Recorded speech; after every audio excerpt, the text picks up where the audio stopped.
Oke, ya, cek. Ya, 1, 2, 3. Oke, baik. Oke, baik, ya, Bapak Ibu sekalian, kita mulai saja. Bismillahirrahmanirrahim. Assalamualaikum warahmatullahi wabarakatuh. Waalaikumsalam. Ya, oke. Insyaallah, bagaimana kabarnya Bapak Ibu semua dan sahabat semua? Alhamdulillah baik ya. Oke, baik semua ya. Baik, Mas, baik. Oke, ya, baik, sebelum kita mulai gitu ya, saya akan share dulu ya terkait dengan Isnet. Nah, Isnet. Oke, kita akan lihat ya video terkait dengan Isnet. Kalau dia pintar, nanti gini sama orang baik.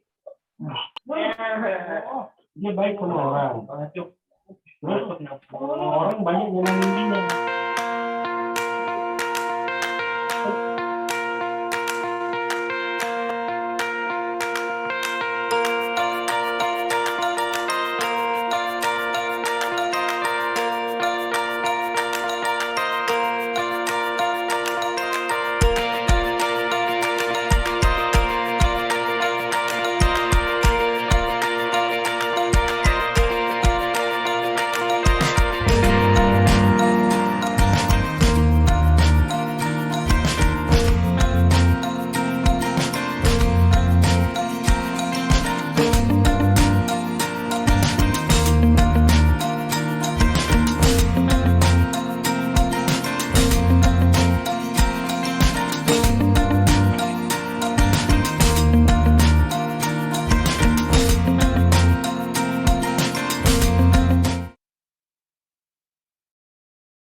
Oke, ya, baik.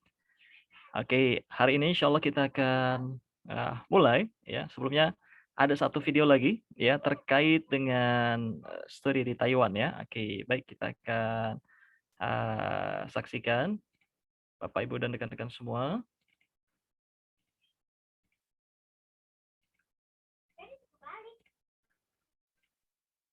Good morning, ladies and gentlemen. This is Captain David Hughes speaking. On behalf of myself and the crew, we would like to welcome you aboard this flight to Taiwan. Right now, the weather in Taiwan is clear and sunny with a high of 26 degrees Celsius. Learning plus adventure. Welcome to the study abroad direct flight to Taiwan. An unknown journey is about to begin. Are my heroes ready? Uh-oh. This book ain't got half the stuff you need to know. Taiwan is a mysterious island in East Asia.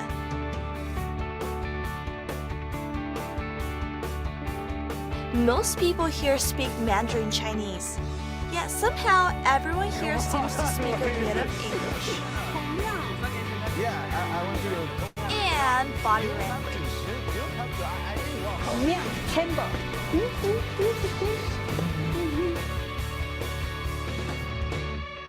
Confucius said, "Is it not pleasant to learn with a constant perseverance in application?"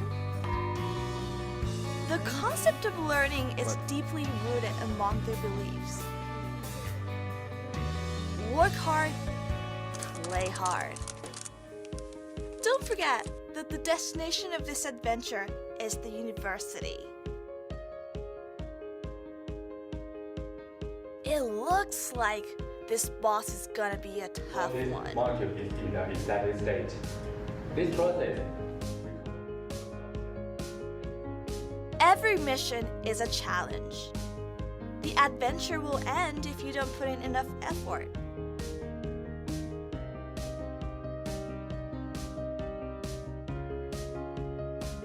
But once you make it, the precious treasure will be waiting at the finish line for you.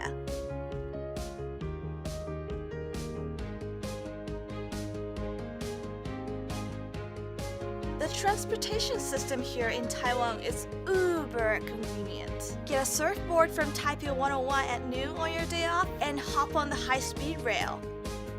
And during the afternoon, you'll be sunbathing in Kending in the south of Taiwan. You can get anywhere you want to go through the sophisticated transportation system. Speaking of the security in Taiwan, of course you shouldn't leave your stuff behind.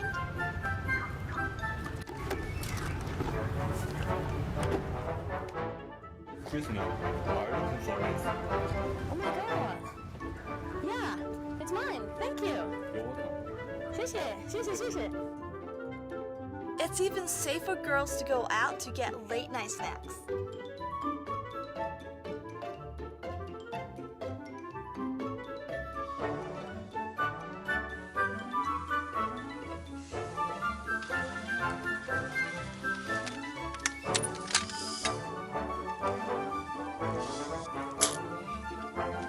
The food here is something you definitely want to be careful about. The food culture here has made a name for itself. We all know what delicious food can add to our belts. Once you've tried it, you'll never forget it. Oh my god! Wake up! What happened? Wake up! Hey! Oh my god! What is that? I didn't know that.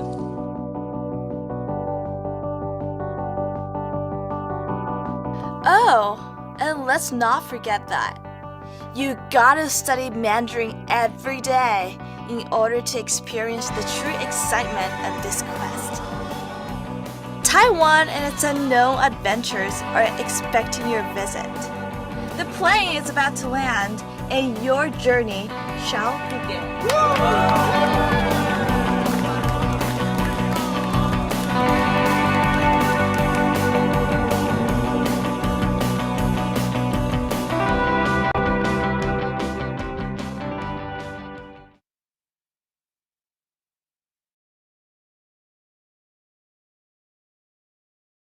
Ya, oke, baik Bapak Ibu sekalian dan sahabat semua ya. Insya Allah sudah siap ya. Kita akan mulai. Insya Allah acara ini support gitu ya, disupport oleh ISNET ya, Indonesian Scholars Network. Kemudian juga oleh School of Life Institute ya. Kemudian oleh Global Institute of Technology and Business. Ya, dan yang terakhir oleh Formit ya, Forum Mahasiswa Muslim Indonesia di Taiwan. Baik, Mas Fikri sudah on? Siap membuka?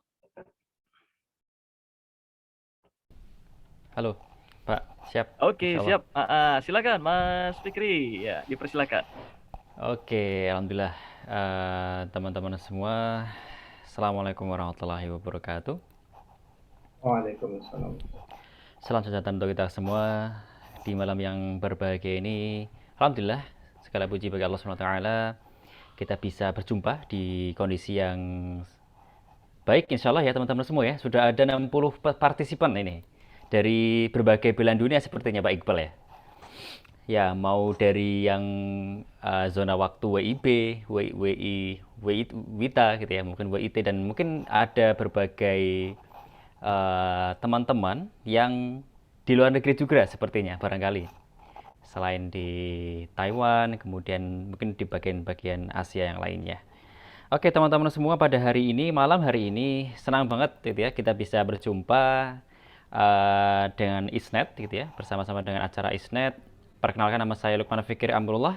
Tadi belum dikenalkan ya Pak Iqbal ya? Boleh saya perkenalkan diri Belum, agar lebih silakan Mas. lebih dekat seperti itu Pak Iqbal.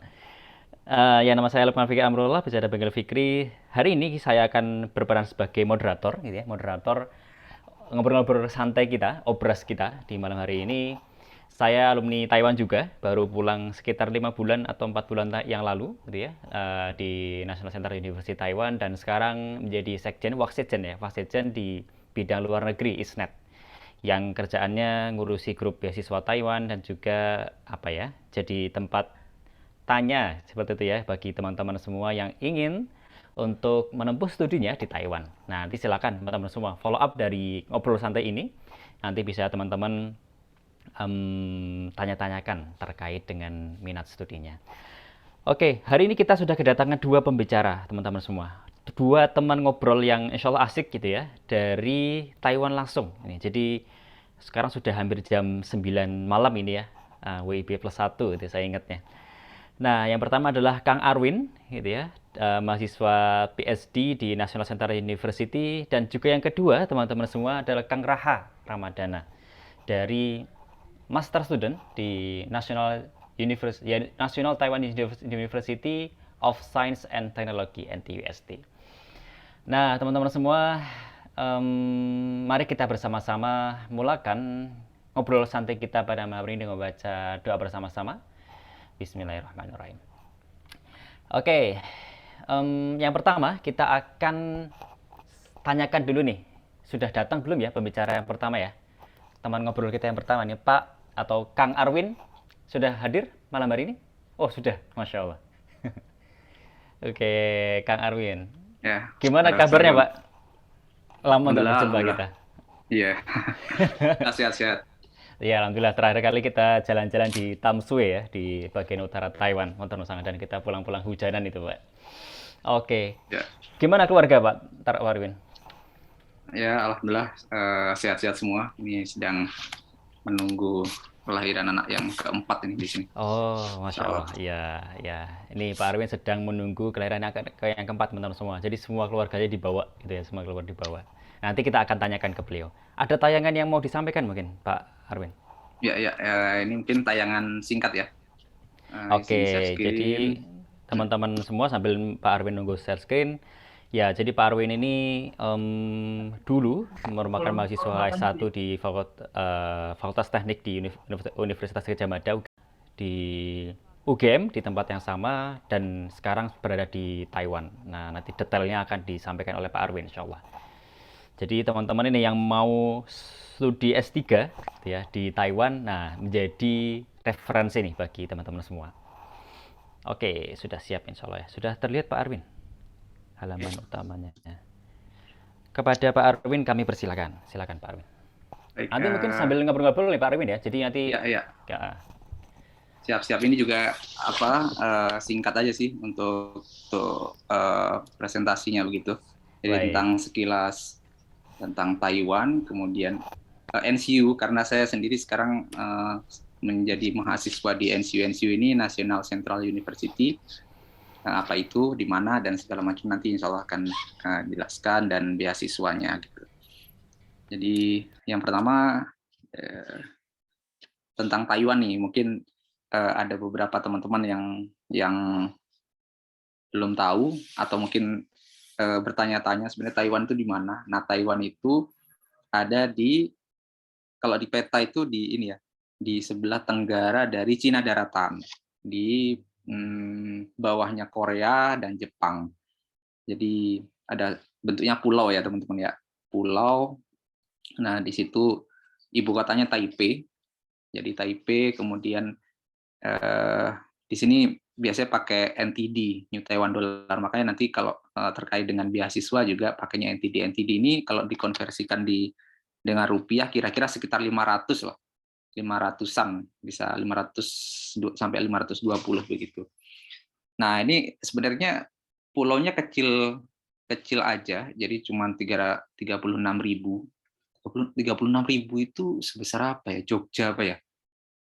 Fikri ya, kayaknya se-Jogja kayak se-DIY apa ya, atau mungkin lebih besar lagi. Panjangnya tidak ada sepertiga Pulau Jawa panjangnya. Saya sudah pernah hitung tuh. Oh, oke. Tidak ada sepertiga Pulau Jawa panjangnya. Jadi ya kira-kira seperti ya segitu ya. Cuman populasinya gede gitu. Populasinya di atas 20 juta. Jadi memang cukup padat penduduknya. Nah, sebagian besar sukunya suku ini ya, Tionghoa begitu. Jadi memang bahasa resminya juga bahasa Mandarin. Makanya kalau misalkan teman-teman nanti kuliah di sini juga mau tidak mau selain bisa berbahasa Inggris juga harus belajar juga bahasa Mandarin agar ada tambahan juga sih bagi teman-teman juga. Jadi selain mungkin bisa dapat ilmunya juga bisa dapat bahasanya juga gitu. Karena saya rasa untuk beberapa tahun ke depan juga bahasa Mandarin ini salah satu bahasa yang cukup ini ya sangat penting begitu dalam pergaulan dunia, baik dalam bisnis, dalam hal akademik juga dan segala macam gitu. Karena memang sedang tumbuh begitu pengaruhnya. Jadi mungkin begitu. Di kelas juga itu nanti seringkali perpaduan dua bahasa. Jadi bahasa Inggris pun ada bahasa Mandarin juga yang kadang disampaikan di kelas untuk memberikan konteks yang lebih bisa didapatkan oleh mahasiswa-mahasiswa lokal. Nah, agama utamanya di sini Buddha. Islam ada, cuman memang tidak begitu banyak. Kristen juga sebagian besar Buddha dan agama Tao. Jadi filsafat Taoisme, Ikun Tao dan agama-agama lokal begitu. Kode negaranya +886. Nah, GMT-nya ini mirip dengan Wita. Jadi bukan, terkadang kita sering kali kan satu jam sebelum Indonesia. Nah, itu perlu dikoreksi karena Indonesia ini sebenarnya kan ada 3 zona waktu ya. Ada WIB, Wita sama WIT gitu. Jadi terkadang kalau dengar ini 1 jam sebelum Indonesia. Padahal sama dengan Indonesia tapi di Wita. Jadi mirip dengan Wita, GMT +8. Untuk suhu rata-ratanya ini data dari ini ya, dari resmi dari pemerintah Taiwan itu 22 derajat Celcius. Nah, kalau sekarang sebenarnya Taiwan ini subtropis, jadi ada 4 musim. Sekarang sedang masuk musim dingin, sekitar 10 derajat, bahkan kadang di bawah itu. Kira-kira seperti itu sekilas tentang Taiwan. Nah, tentang pendidikan di Taiwan sendiri, kampus-kampusnya seperti apa? Nah, secara umum sih, kalau kita paling simpel, kalau teman-teman lihat atau nama kampusnya itu di depannya ada nasional, itu artinya itu punya pemerintah begitu. Jadi misalkan NCU, National Central University, itu artinya kampus negeri lah begitu, kampus negeri kalau di kita. Nah, kalau misalkan tidak ada nasionalnya itu kampus swasta. Tapi secara umum tentang tentang competitiveness dalam hal akademik, mungkin tentang pressure akademik atau tentang kesempatan dan tentang apapun itu secara umum sama lah. Jadi merata ya, termasuk merata di seluruh negara. Hampir dari ujung ini kalau kita lihat petanya dari ujung utara di daerah Taipei begitu sampai ke selatan Pingtung ada kampus-kampus negeri yang merata secara kualitas ya. Mungkin itu. Kalau NCU tersendiri di mana, Pak? National University mungkin. Kalau NCU sendiri itu lokasinya di Taoyuan. Jadi Taoyuan di situ, di Taoyuan. Warna kuning itu ya? Taoyuan County ya, warna kuning. Jadi bandara internasionalnya juga di situ. Jadi kalau teman-teman dari Indonesia ke Taiwan itu nanti turunnya di Taoyuan. Baru kemudian nanti teman-teman ke daerahnya masing-masing lah. Kira-kira seperti itu. Nah, untuk NCU sendiri itu sekilas ya tentang Taiwan, mungkin nanti bisa ditambahkan oleh Mas Raka. Nah, untuk NCU sendiri itu tadi seperti yang saya bilang ada di Taoyuan, di Taiwan. Oh iya, Taiwan ini nama lainnya yang mungkin kalau teman-teman baru pertama kali bertanya-tanya ROC itu apa sih? ROC itu Republic of China. Jadi kalau biasanya pembedanya antara Taiwan dengan Cina daratan, itu kalau Cina daratan itu RPC, Republic People of China, kalau Taiwan ini Republic of China, begitu. Itu sejarahnya panjang tuh, ada sejarahnya, mungkin teman-teman bisa cari sendiri. Nah, NCU itu ada 7 college, ada Liberal Arts, Science, Engineering, Electrical Engineering, and Computer Science, Earth Science, HK, dan Health Science and Technology. Kemudian yang ada satu school, yaitu School of Management. Nah, kebetulan saya sendiri sekarang sedang menempuh studi PhD di School of Management ini, di Business of Administration. Kemudian ada 2 center, Office of Teaching dan Space and Remote Sensing. Nah, untuk lebih jelasnya nanti teman-teman mungkin bisa ini ya, bisa buka tautannya di website NCU. Nanti di akhir insya Allah ada tautannya. Nah, kemudian sekilas tentang beasiswa. Nah, karena memang fokusan kita di malam hari ini adalah tentang beasiswa. Pada umumnya sih untuk beasiswa ini ya, apa namanya, ada 3 secara umum yang biasanya teman-teman di Indonesia mendapatkannya ini begitu. Walaupun pasti ada beasiswa lain lah yang teman-teman bisa dapatkan, misalkan beasiswa dari institusi teman-teman, misalkan di Indonesia teman-teman dikirim oleh institusi tertentu, kemudian bisa mendapat beasiswa, bisa jadi ada tambahan beasiswa itu. Tapi secara umum teman-teman Indonesia itu dapatnya 3 ini. Yang pertama beasiswa kampus. Paling banyak yang kuliah di kampus-kampus di Taiwan, termasuk di NCU di mana saya berada, itu dapatnya beasiswa kampus. Besarannya berapa? Berbeda-beda. Nah, sebagai gambaran ini yang saya tahu di NCU itu beasiswa kampus ini sumbernya ada 2. Yang pertama dari kantor internasional, kantor urusan internasional kampus atau OIE, dan yang kedua dari laboratorium tempat teman-teman nanti menjalankan aktivitas penelitiannya, dan atau dari profesor. Nah, biasanya profesor ini membuka juga nih teaching assistant dan research assistant, itu juga bisa menjadi tambahan untuk beasiswa. Nah, tergantung, benar-benar sangat-sangat tergantung dari departemen teman-teman dan dari profesor teman-teman. Nah, skemanya kalau untuk beasiswa kampus ini ada tuition wave-nya ya, tuition wave plus untuk uang sakunya.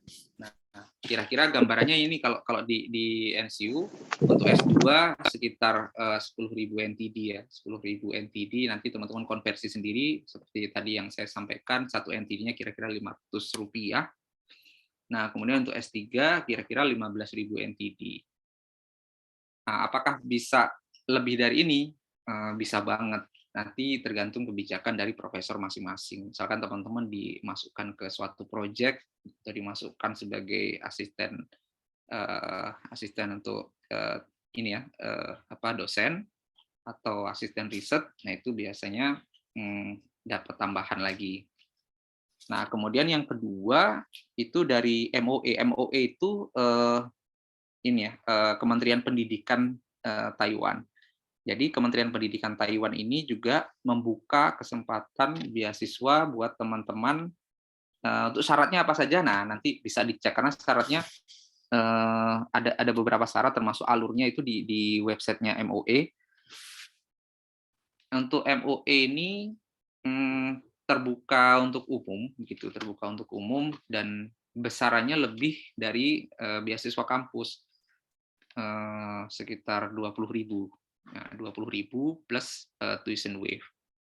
Cuman bedanya kalau beasiswa kampus, kalau untuk S3 itu 4 tahun covernya, kalau MOE ini 3 tahun. Begitu. Kalau tidak salah seperti itu, nanti teman-teman bisa cross-check lagi ya. Nah, yang terakhir ini untuk dosen nih, untuk dosen sama dari MOE juga menyediakan namanya MOE Elite. Ini lebih tinggi lagi, 25.000. Nah, bedanya dengan MOE apa?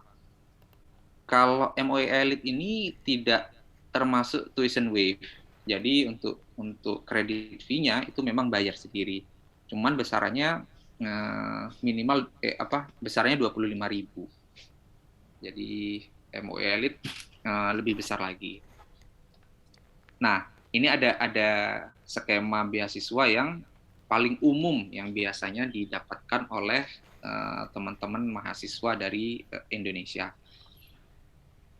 Kemudian bagaimana kalau misalkan teman-teman biasanya wah, kalau misalkan tentang beasiswa ini dirasa masih kurang, nah beberapa teman-teman juga terkadang mencari tambahan juga dengan bekerja part time gitu. Tapi ini ya sebenarnya di luar. Tapi sekaligus saya sampaikan juga di awal cukup mudah untuk melakukan pekerjaan part time. Cuman memang ada beberapa profesor, ada beberapa lab yang tidak mengizinkan. Jadi dia sudah include di sebagai teaching assistant dan research assistant, beasiswanya misalkan dikasih tuh berapa, kemudian udah masuk teaching assistant dari research assistant dan nggak boleh kerja part time. Beda-beda, lagi-lagi beda-beda.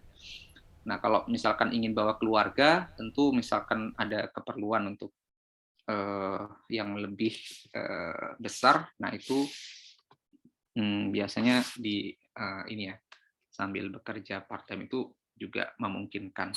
Pada intinya sih, kalau terkait dengan beasiswa, terkait dengan pendanaan yang mendukung teman-teman belajar, insya Allah cukup ini sih, cukup mudah lah untuk bisa diperoleh. Tinggal itu tadi, teman-teman tergantung dari masing-masing lab, dari masing-masing profesor, dan terkait dengan pengeluaran tentu saja tergantung dari gaya hidup dari teman-teman masing-masing. Pada intinya ini semua kan sebenarnya untuk beasiswa ini kan sebagai sarana penunjang kita untuk bisa tercukupi kebutuhannya dan bisa fokus untuk belajar lah di Taiwan ini. Ya mungkin itu Mas Fikri sebagai pembuka lah untuk pembuka dulu Pak ya. Ya. Oke, baik. Makasih Pak Arwin atas presentasi singkatnya. Semoga bisa menambah keingintahuan teman-teman semua ya di sini ya terkait dengan bisa di Taiwan. Kita akan tanya-tanya dulu sekilas gitu ya sambil menunggu pertanyaan dari teman-teman semua. Nah, tadi kan ada perkuliahan nih Pak. Nah, tadi disampaikan bahwa ternyata perkuliahannya itu tidak full bahasa Inggris seperti itu. Ada yang full untuk bahasa Inggris, ada yang dia partially mungkin ya, sebagian kemudian Chinese. Nah, itu gimana Pak menghadapi apa ya, kondisi seperti itu gitu. Apakah masih memungkinkan bagi kita untuk memahami perkuliahan Pak, baik yang S2 maupun S3 mungkin? Iya. Yang pertama kita ini ya, sebisa mungkin memang memilih yang full English begitu. Sebenarnya sih sudah disampaikan di ini ya, ketika nanti kayak kalau di Indonesia itu sistemnya kayak KRS-an gitu ya. Jadi ketika KRS-an itu sebenarnya di situ sudah disampaikan ini mata kuliah ini akan disampaikan partially English atau full English. Walaupun dalam realitanya ketika kita ini full English nih, itu nanti juga realitanya tetap dicampur begitu karena memang tidak semua mahasiswa lokal itu bisa bahasa Inggris gitu. Mungkin mereka paham ya sebagian, tapi secara konsepnya itu untuk bisa Prof biasanya punya kebijakan untuk bisa menanamkan yang lebih begitu kepada mahasiswa lokal itu akan disampaikan dalam bahasa Chinese. Jadi setelah bahasa Inggris gitu, kemudian bahasa Chinese, agar konsepnya bisa lebih masuk. Seperti itu biasanya. Tapi secara umum kalau misalkan di KRS-nya itu memang sudah disampaikan kalau itu full English begitu, itu pasti full English. Nah, kalau yang partially Chinese itu sebenarnya sih kalau ini ya, kalau pengalaman dari saya pribadi itu saya ada satu mata kuliah di seminar gitu, seminar PhD begitu, itu yang seperti itu. Nah, kita bisa minta bantuan tuh ke teman-teman kita yang lokal begitu untuk ya belajar bareng begitu. Karena memang mau nggak mau seperti itu teman-teman. Nah, walaupun kita memang sudah belajar, misalkan yang dapat beasiswa kampus itu dia wajib ambil Chinese, lulus Chinese 1. Chinese 1 itu Chinese dasar. Tapi itu belum cukup untuk bisa memahami perkuliahan.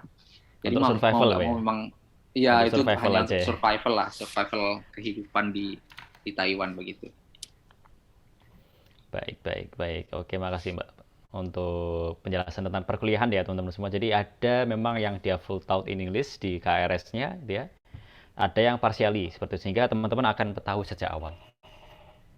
Oke, teman-teman semua.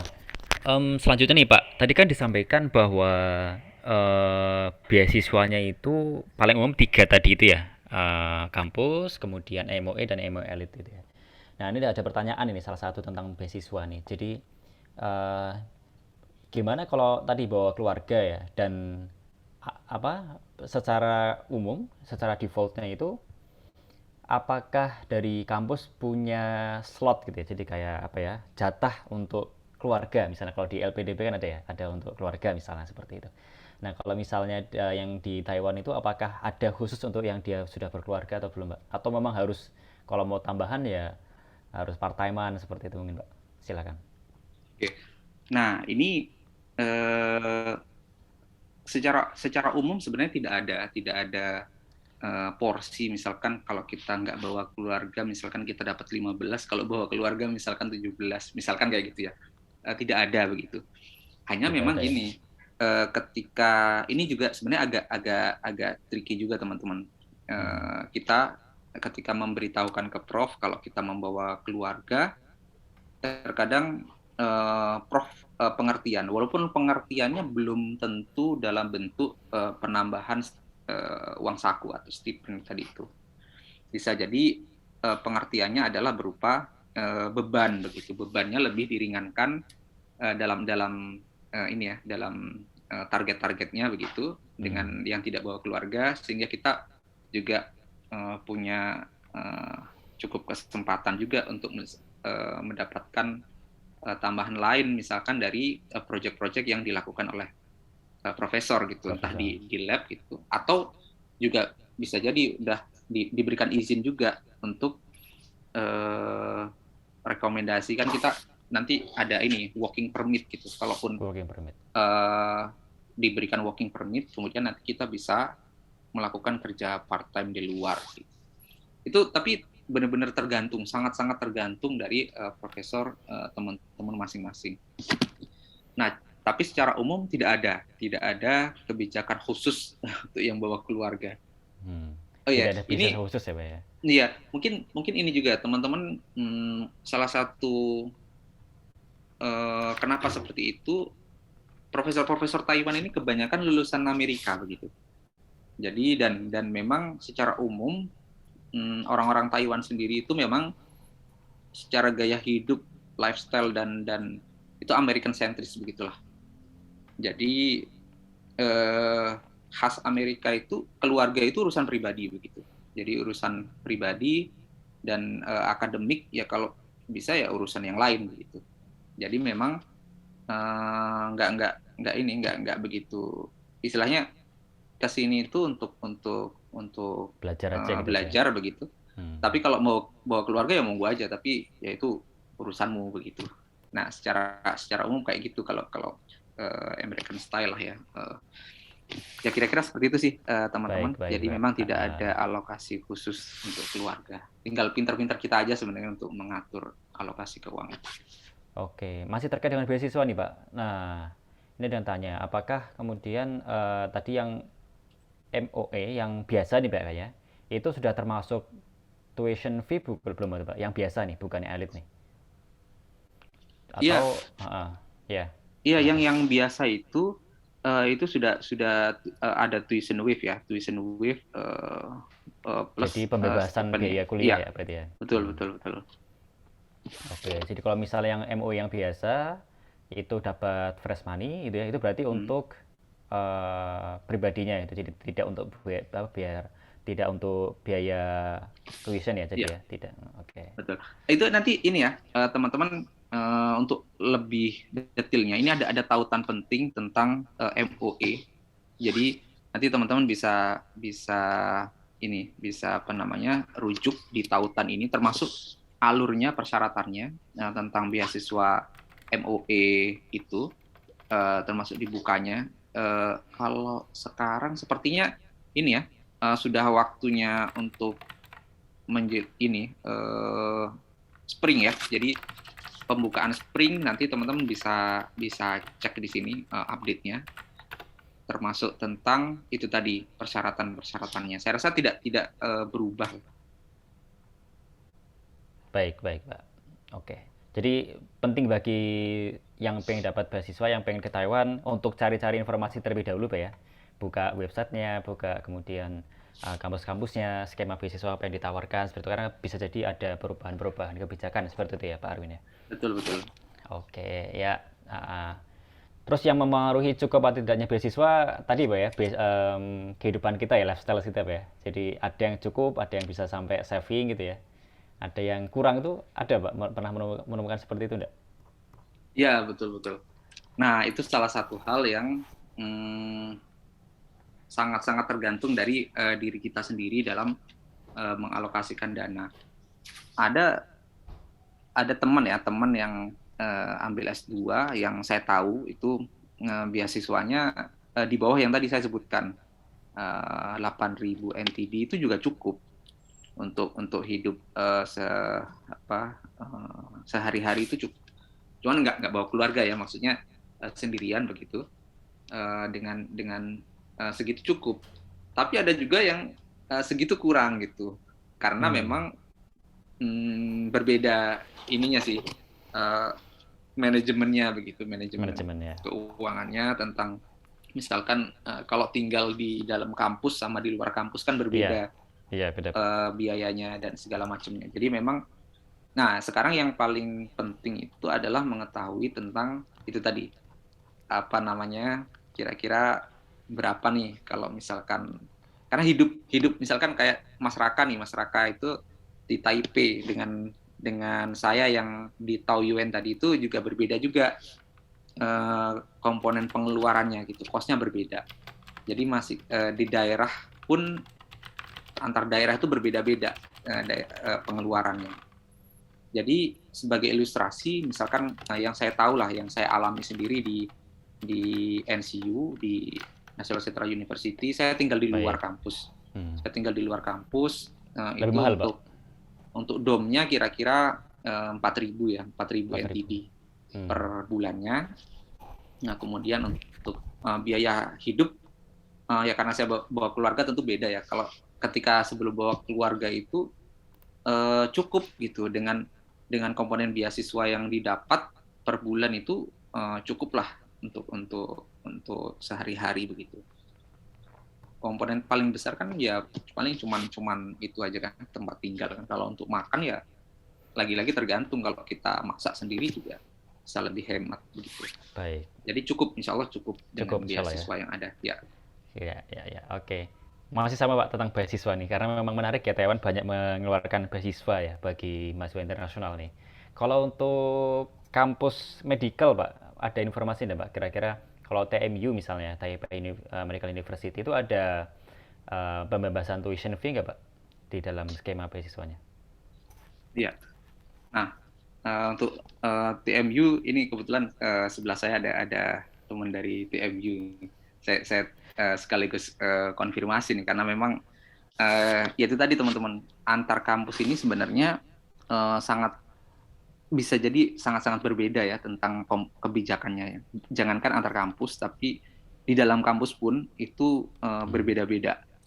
Bukan hanya tentang beasiswa teman-teman, syarat lulus pun berbeda-beda gitu. Antar departemen berbeda-beda, bahkan keinginan dari profesor berbeda-beda. Nah, ini yang perlu teman-teman ketahui juga. Jadi memang mahasiswa itu terikat dengan profesor, dan teman-teman dari beasiswa, dari syarat kelulusan dan segala macam itu terikat dengan profesor masing-masing, dan hubungan dengan profesor itulah yang menentukan keberhasilan dari studi teman-teman masing-masing. Nanti saya jawab di inilah tentang TMU tadi. Oke, di grup ya berarti ya. Ini karena terbatas sepertinya waktunya nih. Untuk ini ada pertanyaan lagi untuk chat ya. Kalau bidang ini nih kayak teknik metalurgi, kemudian teknik mesin itu ya, untuk beasiswa di NCU ada nggak jurusan yang pas gitu Pak? Jadi background-nya itu ini ada yang tanya S1 metalurgi, S2 teknik mesin tentang material gitu ya. Kemudian S3 di NCU ada ya sepertinya ya untuk material science ya? Iya, ada. Nah, iya ada. Tapi gini juga teman-teman, mungkin terkait dengan jurusan itu nanti gini, terkait dengan masuk, kan pengen S3 ya. S3 itu nanti tergantung dari riset teman-teman pengen apa. Jadi teman-teman kan nanti membuat ini kan, kayak semacam proposal riset begitu, kemudian approach ke profesor yang dituju. Nah, nanti bisa jadi, sekarang misalkan teman-teman S1-nya apa, S2-nya apa, S3-nya itu teman-teman mempelajari apa, masuk ke mana, itu juga tergantung dari riset, keinginan riset teman-teman apa gitu. Kemudian dan spesifik keahlian dari profesor yang teman-teman approach itu di bidang apa gitu. Jadi benar-benar sangat tergantung spesifik di riset dari teman-teman. Tapi kalau secara umum yang ditanya tentang metodologi ada sih di NCU ada. Oke. Ya, untuk perkara-perkara tentang jurusan-jurusan ya teman-teman semua ya bisa mulai dicari dulu di website, banyak sekali informasi tentang beasiswa jurusan-jurusan di Taiwan gitu ya. Jadi untuk kali ini kita stop dulu untuk masalah jurusan ya, teman-teman, nanti bisa kita lanjutkan di grup. Kemudian ini ada yang mau open mic nih sepertinya. Mungkin Pak Puguh T. Arisanto, mungkin ada pertanyaan secara lisan mungkin? Sekilas, silakan. Halo, masih terhubung? Pak Puguh? Masih mute ya. Masih mute. Oh, sudah terbuka. Ayo, silakan Pak Puguh, silakan. Mikrofonnya sudah terbuka sebenarnya. Belum bisa ya? Oke, belum bisa Pak Puguh, mohon maaf ini kita lanjutkan dulu ya Pak Puguh ya. Pak Arwin, jadi bagaimana sih untuk menghubungi profesor itu ya? Apakah sulit untuk menghubungi profesor sana? Mungkin ada tips and trick untuk bisa menembus beasiswa di Taiwan nih Pak. Kalau kata di tahapan utamanya adalah kita mengetahui bidang kita, minat studi kita, kemudian mengetahui profesor kita yang kita minati seperti itu. Bagaimana sih kemudian menghubungi beliau-beliau itu? Apakah sesulit itu? Gitu. Silakan. Ya. Pak. Ya, ada satu jalan masuk yang menurut saya paling ini ya teman-teman, paling enak begitu, yaitu ketika momen. Kalau dulu ya sebelum pandemi itu sebenarnya profesor-profesor dari Taiwan ini sering ke Indonesia teman-teman.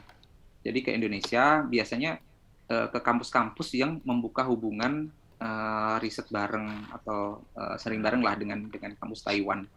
Jadi itu profesornya datang ke kampus-kampus, kemudian di situ sekaligus wawancara.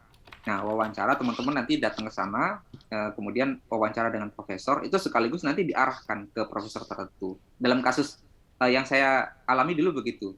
Jadi pengalaman saya, kampus dari Taiwan datang ke kampus kami waktu itu, saya di Jogja waktu itu. Nah, itu kemudian saya diarahkan ke profesor tertentu. Oh, kamu risetnya pengen ini, diarahkan ke profesor A. Terus nanti saya diarahkan ke situ dan saya yang dihubungi profesor terlebih dahulu. Tapi itu satu case ya. Case yang lain itu memang kita yang bisa email ke profesornya. Jadi teman-teman ada profesor apa disiapkan dulu tulisannya, neliti apa, kemudian teman-teman bisa searching tuh di website masing-masing. Benar kan ada profesornya.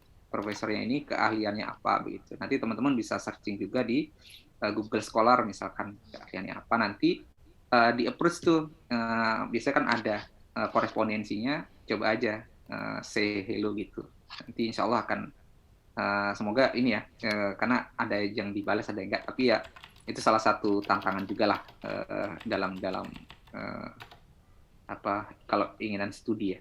Nah, nanti profesor akan memberikan kayak semacam letter of invitation begitu, itu sekaligus nanti dicantumkan di situ. Oke, kamu misalkan ikut dari penelitian saya, lab saya, nanti kamu akan saya berikan beasiswa segini. Nah, beasiswanya ada di letter itu tadi, yang dari prof itu. Biasanya dari situ. Ya, itu sih teman-teman. Jadi siapkan proposal kayak tulisan keinginan studi teman-teman, itu yang jadi senjata untuk approach ke profesor. Jadi jangan malu-malu untuk ngemail ya Pak ya. Jadi email itu Ya, betul. barangkali seperti chat WA mungkin ya sekarang kalau Betul, gitu ya di betul. Indonesia ya. Jadi jangan malu-malu untuk catat email profesornya kemudian typing gitu ya di email teman-teman semua. Iya. Oke, untuk jurusan-jurusannya teman-teman semua saya coba kirim linknya ya. Nah, itu salah satu link yang mudah untuk mencari jurusan-jurusan yang ada di Taiwan, mana universitas yang paling bagus seperti itu. Nah, ini mungkin pertanyaan terakhir ya teman-teman semua untuk selanjutnya. Mana sih Pak dari peluang-peluang beasiswa tadi itu yang paling besar kemungkinan untuk didapatkan itu Pak? Dari MOE biasa, MOE elit maupun beasiswa kampus itu mana sih yang paling mudah? Nah, kalau latar belakangnya teman-teman adalah akademisi, dosen, saya rasa MOE elit itu jadi prioritas pertama yang mungkin bisa teman-teman tuju gitu. Tapi memang yang paling banyak gitu peluangnya untuk masyarakat umum ya memang beasiswa kampus. Dan Taiwan ini memang cukup jor-joran dalam memberikan beasiswa terutama dari kampus-kampus. Karena memang dari pihak kampus sendiri juga ada tuntutan dalam tanda kutip tuntutan untuk memperbanyak mahasiswa internasional. Dan salah satu rujukan tujuan utamanya memang selain ini di Asia Tenggara ini adalah Indonesia begitu. Ini tuh. Ya. Oke. Ya, terima kasih Pak Arwin. Kita akan diskusi untuk selanjutnya ya pembicara kedua nih. Untuk teman-teman yang terkait dengan jurusan ya sekali lagi teman-teman semua bisa lihat dulu di link yang ada di chat gitu ya. Karena merupakan salah satu skill yang basic ya, yang paling dasar bagi mahasiswa-mahasiswa yang pengen going abroad, pengen luar negeri itu adalah kemampuan untuk mencari informasi lebih dulu seperti itu. Nah, silakan pertanyaan tentang jurusan dan sebagainya itu silakan bisa ditanya, coba cari dulu karena memang Pak Arwin terbatas ya untuk mana jurusan yang paling bagus di kampus mana gitu ya. Insyaallah ya Pak Arwin terbatas untuk itu. Oke, selanjutnya nih untuk pembicara kedua Kang Raha masih bergabung di dalam ngobrolan ini? Masih masuk kan. Waduh, luar biasa Mas Raha. Waduh, ketemu lagi. Kang Raha nih, ketemu lagi nih. Oh iya. Oh, saya manggilnya Kang Lukman dong. Boleh. Oh gitu. Oh iya siap. Silakan. Mungkin ada Kang Raha ada tayangan yang mau ditampilkan? Silakan. Mungkin lebih ke perkenalan dulu kali ya sebagai pendahuluan ya. Boleh. Siap. Bismillah. Assalamualaikum warahmatullahi wabarakatuh. Waalaikumsalam warahmatullahi wabarakatuh. Ini izinkan saya untuk share screen terlebih dahulu. Ini Raka Ramadana. Perkenalkan nama saya Raka Ramadana. Ini ada beberapa PPT sebetulnya tadi yang saya sudah siapkan dari presentasi-presentasi yang mungkin akan menunjukkan informasi lebih jelas terkait Taiwan gitu. Jadi kalau misalkan dari rekan-rekan semua gitu ya yang Masya Allah pada malam hari ini ya, di mana ini tanggal 31 ke 1 nih. Kalau misalkan di sini nih teman-teman pada jalan semua nih kayaknya nih ke Taipei 101. Iya, saya ditinggal sendirian ini di kamar ini. Tapi ya alhamdulillah lah insyaallah karena memang saya ngelihat ini lebih bermanfaat jadinya saya kesini saja begitu. Baik. Nah, ini adalah saya ya Raka Ramadana, saat ini tinggalnya di dorm. Nanti mungkin ada di PPT yang lain saya tunjukkan dormnya seperti apa kalau memang diperlukan di National Taiwan University of Science and Technology. Ini NTUST ya singkatannya ya. Ini lebih khususnya ke jurusan yang kalau di search di internet itu teman-teman nggak bakal ketemu. Kenapa saya bilang kayak begitu? Karena tadi dari link yang Kang Lukman gitu ya, Mas Lukman kasih. Oh nggak ada ya? Kalau itu kebetulan masuknya ke engineering jatuhnya. Engineering. Iya, jadi di jurusannya di NTUST itu memang benar secara umum tuh masuknya engineering, bisnis, apalah macam-macam seperti itu ya.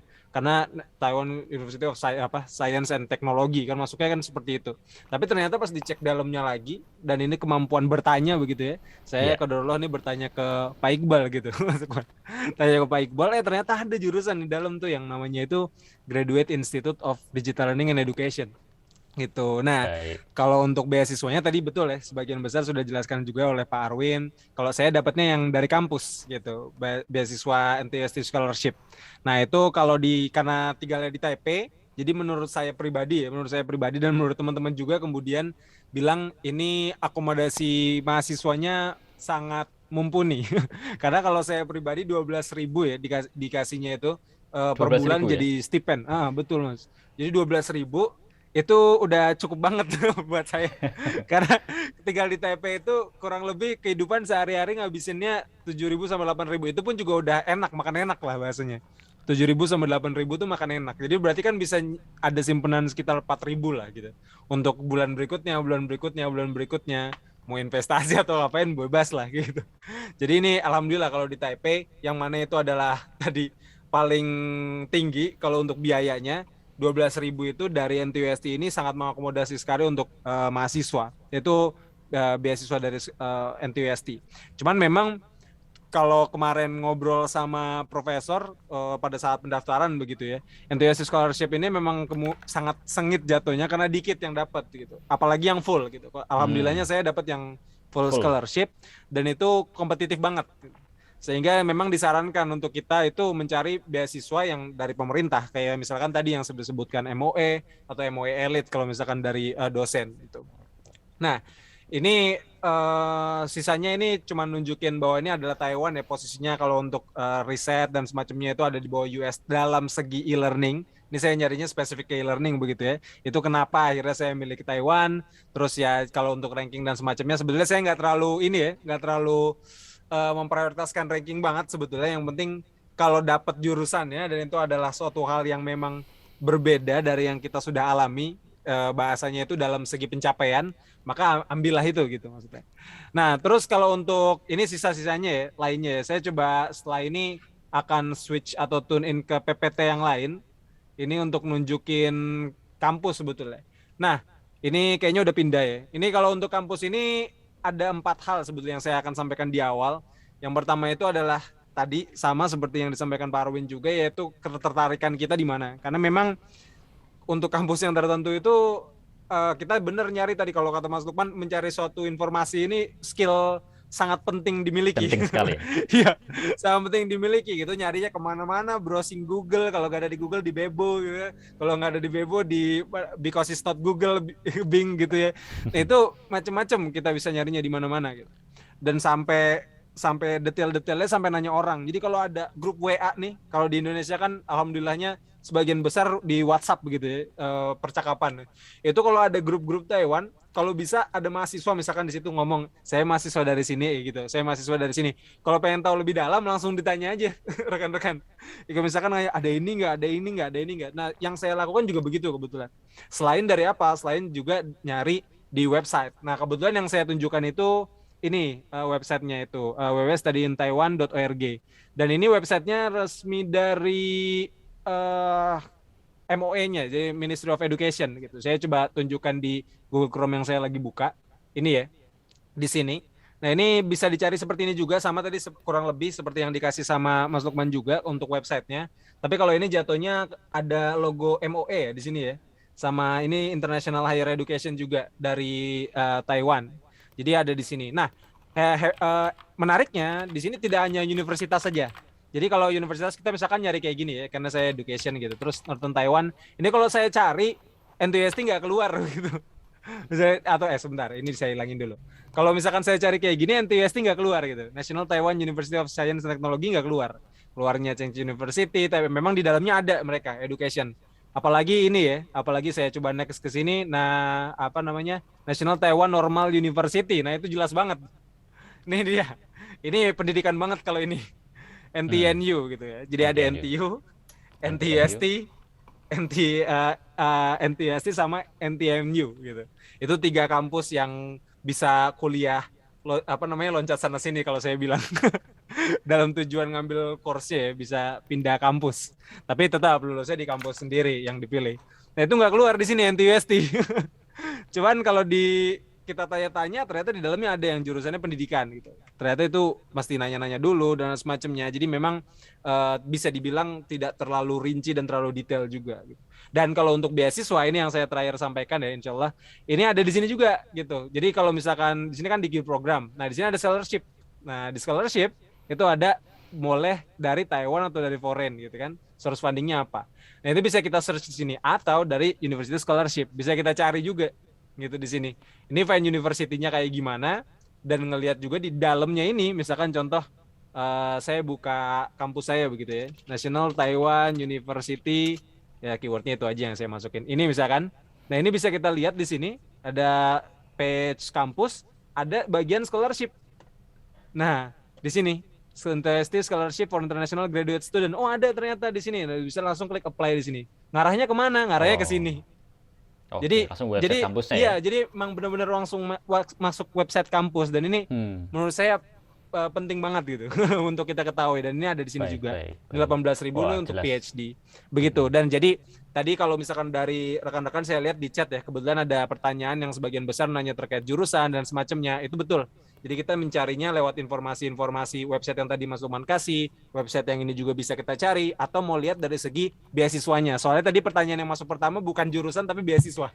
Makanya saya mikirnya tadi, oke, mungkin teman-teman nyari beasiswanya dulu baru kampusnya. Nah bisa di sini.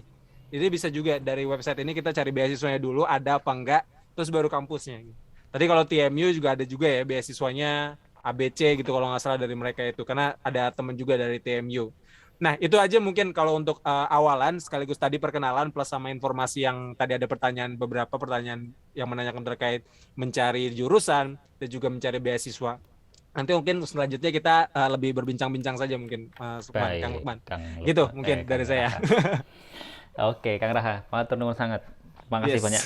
Oke, kalau tadi kan Pak Arwin menyampaikan tentang beasiswa, sedikit tentang jurusan, tentang kehidupan gitu ya.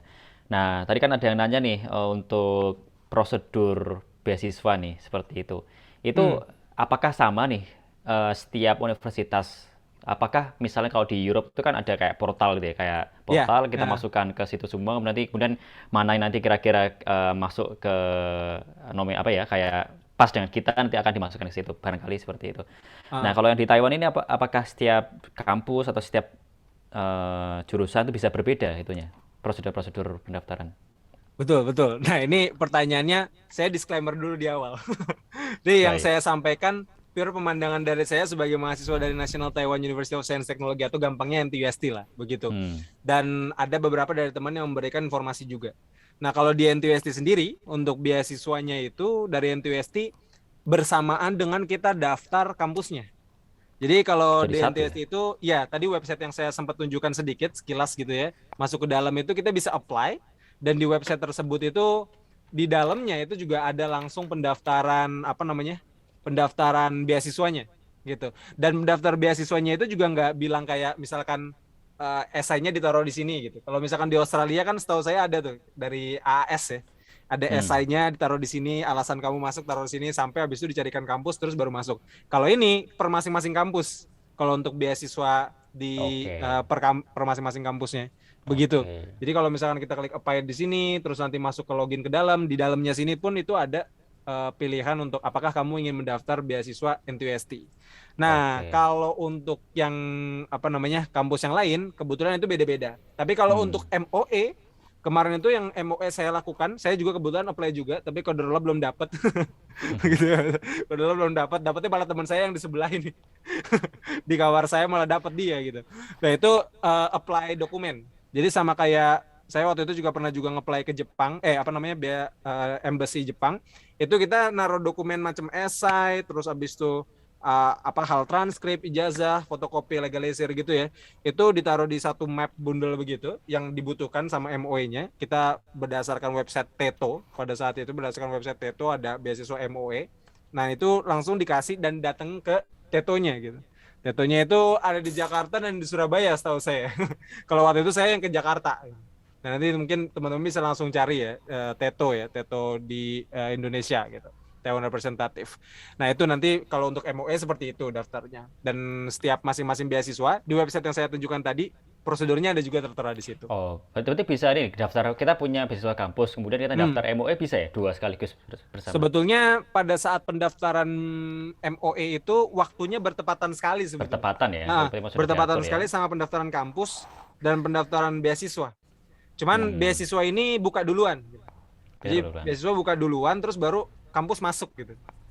Jadi kalau berdasarkan NTUST, tanggal-tanggal pendaftaran itu mulai hot banget gitu ya, itu di di bulan-bulan Februari dan Maret nanti untuk yang masuk September.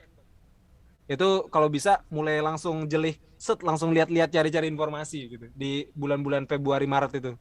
Karena itu lagi buka-bukanya itu dan termasuk juga MOE dan begitupun lagi nanti seterusnya ketemu di September gitu. Di September itu untuk masuknya yang spring. Oh ya, gitu. ini pas banget yang barusan bertanya nih. Iya. Jadi benar. Maret ini ya, bentar lagi awal tahun ini itu untuk keberangkatan fall besok ya, September besok ya. September 2022 ya betul. Jadi Ya, itu sih mungkin butuh pasang timeline, pasang kalender untuk rekan-rekan cari informasi. Nanti buat lanjut di September. Yang jelas nggak mungkin dapat beasiswa yang double ya. Aku kampus dapat MOE, dapat beasiswa profesor itu ya. Kebetulan saya itu juga ngomong sama profesor kebetulan, Pak. Jadi saya sama seperti Pak Arwin gitu ya, email profesor juga. Prosedur yang beliau lakukan saya juga lakukan juga. Di NTUST kebetulan itu opsional. Jadi nggak semua kampus harus email profesor terus baru masuk gitu. Apalagi kalau PhD recommended banget untuk email profesor. Saya yang master ya opsional jatuhnya. Dan pas nanya kemarin dibilangin sama jawabannya begitu lah bahasa kalau bisa daftar beasiswa MOE. Nah saya daftar pada saat itu pas nggak dapet saya ngabarin. Saya ngabarin ke prof nggak dapat prof beasiswanya. Dapat. Gitu. Oh iya, sama saya saja. Berdoa aja berarti. Oke, Mas Raha. Kalau untuk TOEFL ini tadi ada beberapa pertanyaan tentang TOEFL ya. TOEFL. Ada nggak sih TOEFL. minimal TOEFL di Taiwan gitu sih? Apa berapa kira-kira? Ini untuk TOEFL ini menarik sebetulnya Mas Lukman. Jadi TOEFL ini di Taiwan itu khususnya di NTUST ya, dan setelah NTUST berlanjut kemana-mana gitu. Karena di sini itu masuknya nggak tinggi-tinggi banget gitu. Kalau misalkan kita ke negara Eropa, masuknya ke misalkan Inggris dan semacamnya, itu IELTS dan IELTS itu nyoba aja mahal. Nyoba aja mahal meskipun saya punya gitu ya. Terus habis itu TOEFL juga kalau sekali untuk yang beasiswa benerannya 500 sertifikat beneran 500.000 sama TOEIC sama juga 500.000 600.000-an. Nah, kalau di sini itu bisa TOEFL. Maksudnya gimana? Lebih hebatnya lagi, rekan-rekan ini ditambahinnya itu kalau di beasiswa tulisannya equivalent gitu ya. Nah, equivalent ini menarik sebetulnya. Karena waktu itu teman saya ada yang pernah dengar tes bahasa di kampus masing-masing di Indonesia nggak? Oh iya, ada. Nah, ya, namanya itu ada ya. Kalau di UNJ, macam kayak gitu. Kalau saya di Universitas Negeri Jakarta ada TOEP namanya. Oh, oke Mas. Nah, ya itu bisa dipakai. Bisa dipakai ya? Bisa dipakai, dikirimin dan terus dipertimbangin sama mereka gitu. Dan itu luar biasa. Saya nganggapnya jadi kayak, lah berarti nggak perlu mahal-mahal dong kalau misalkan untuk kampus dari Indonesia kan udah syarat kelulusan kan mesti tes itu biasa kan kayak begitu ya Mas Lukman ya. Nah, tapi kalau skala skor nih, kalau berapa 500 mungkin ya? 500 mungkin ya? Saya naruhnya itu karena di terendah di NTUST itu ada 430-an sampai 500. Karena ini TOEFL PBT ya, TOEFL yang kita tulis. PBT, paper based. Tapi kalau TOEFL yang 2 juta itu yang IBT sekitar 40-an sampai 50. Dia skornya kan sampai 100 ya kalau nggak salah ya, kalau yang IBT. Nah, sisanya tinggal ngikutin aja. TOEIC juga sama. TOEIC 500-600 udah dapat. Beda skalanya kalau TOEIC. Jadi kalau mau dibilang aman ya paling aman ya 500 ya. Paling aman, itu aman banget sebetulnya, 500 itu aman banget. Bahkan tidak perlu PBT Mas, sebenarnya ITP itu juga bisa sebenarnya. Iya, ITP itu kan ya paper based test gitu kan ya. Enggak perlu yang IBT yang 2 juta itu tuh enggak perlu. Yang 500.000 biasa itu bisa. Yang ITP aja itu cukup ya itu. Oke. Siap. Mantap begitu sih kalau misalkan untuk TOEFL tadi itu Mas Lukman. Ya. Oke, mungkin ini Mas Raha dan Pak Arwin kan bukan PNS ya, tapi ini ada pertanyaan terkait dengan kedinasan ini. Jadi kan Taiwan kan belum diakui oleh negara sebagai oleh Indonesia kan juga belum diakui sebagai sebuah negara gitu kan, masih dalam satuan China seperti itu. Nah, itu apakah ada dampaknya nih bagi kehidupan kita sehari-hari? Maksudnya jadi lebih menegangkan kah atau seperti apa itu? Kira-kira ada nggak? Terutama yang bagi PNS ini. Jadi adakah kayak larangan-larangan tertentu bagi PNS yang beraktivitas di sana sebagai mahasiswa misalnya? Ini jawab sama siapa nih? Dari Mas Raha dulu, dari Kang Raha dulu. Oh iya, ini terutama saya kalau untuk PNS ini mungkin saya ngelihat dari pengalaman rekan saya di kamar ya. Itu ada dari Undip begitu ya. Beliau kuliah di sini dan itu beasiswanya dari MOE gitu. MOE. Jadi untuk beasiswanya kelar dulu beliau. Jadi bahasanya bukan dari kampusnya, bukan dari mana begitu ya, tapi dapat MOE-nya dulu, terus sehingga tuition waiver-nya dapat atau tuitionnya dibayarin sama MOE begitu ya, sama kuliahnya aman juga gitu. Nah, beliau ini juga di skip skip ngajar juga ya, dan ada tambahan ngajar juga. Jadi bahasanya dapat juga sama gitu dari kampus asalnya. Jadi kalau saya ngelihat sebetulnya nggak ada masalah kalau untuk ngajar dan semacamnya gitu. Cuman kalau yang dirasa beda karena di sini itu belum diakui itu mungkin kayak urusan administrasi begitu ya. Urusan administrasi di sini jatuhnya kayak penyetaraan dan semacamnya. Itu bentuknya jadi bukan dubes tapi ke representatif, kantor dagang disebutannya begitu jadinya, KDI gitu, kantor dagang ekonomi Indonesia. Jadi ngurusinnya di situ untuk paspor dan penyetaraan ijazah dan semacamnya itu ngurusin di situ. Tapi kalau misalkan untuk larangan dan semacamnya itu aman-aman aja sih. Dan kalau untuk beliau sendiri orangnya juga kebetulan ini ya, jadi kayak mengakui Taiwan itu juga kayak pengen ngibarin bendera, beliau agak-agak bingung. tapi itu dari beliaunya, soalnya saya kenal lagi satu lagi yang memang beliau itu PNS aman-aman aja gitu maksudnya. Untuk walaupun nggak boleh ya sebenarnya, walaupun ada sebenarnya secara etik nggak boleh ya. Tapi kalau untuk secara etik saya secara peraturan belum terlalu tahu banyak ya untuk yang perihal ini. Cuman memang kayak reluctant aja gitu beliaunya, kayak kayaknya nggak usah untuk ngelakuin ini. Ada rasa seperti itu gitu. Yang lebih ke Taiwan sebagai negara gitu. Karena kalau posisinya PNS itu tadi. Gitu sih. Baik, Nah ini bisa boleh dijawab Kang Raha atau Kang Arwin ini. Untuk PMI ini di Taiwan ini, apakah ada perkuliahan atau pembelajaran yang part-time seperti itu? Sepertinya ada ya untuk part-time. Kalau saya boleh jawab, mungkin kalau untuk yang part-time ini kebetulan masuknya kuliah malam sih. Kita nyebutnya. Kalau di NTUST kebetulan ada. Jadi memang ada kelas yang dia ngambilnya di kuliah malam, dan itu diperuntukkan untuk mahasiswa yang kerja dulu gitu. Cuman ini jatuhnya jalurnya beda begitu Mas Sukman. Jadi bukan kayak international students gitu.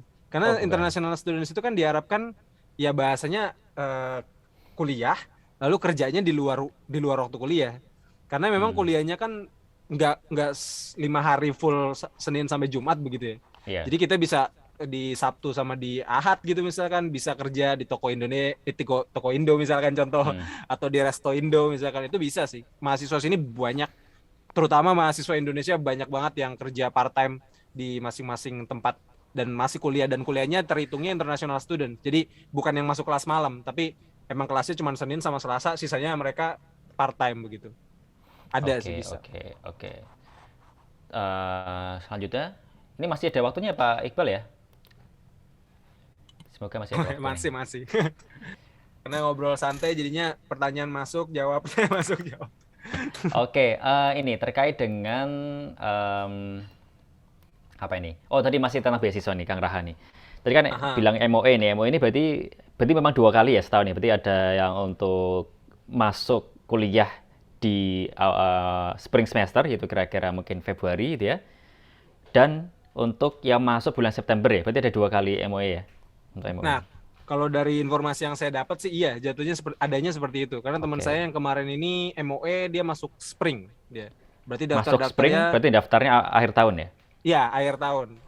Masuk di September, Agustus sudah persiapan beasiswa, masuk dan berangkatnya itu daftar awal tahun ya? Iya, berangkatnya Februari. Awal tahun. Kita kemarin sama nih barengan itu Februari ke Maret gitu. Itu udah persiapan sibuk berangkat. Iya, jadi 2 kali itu. Berarti kalau yang awal tahun seperti ini, besok ini ya, bentar lagi gitu ya. Iya, benar nih, siap-siap. Itu berarti untuk keberangkatan bulan September ya. Betul. Ini satu topik lagi nih mungkin ya.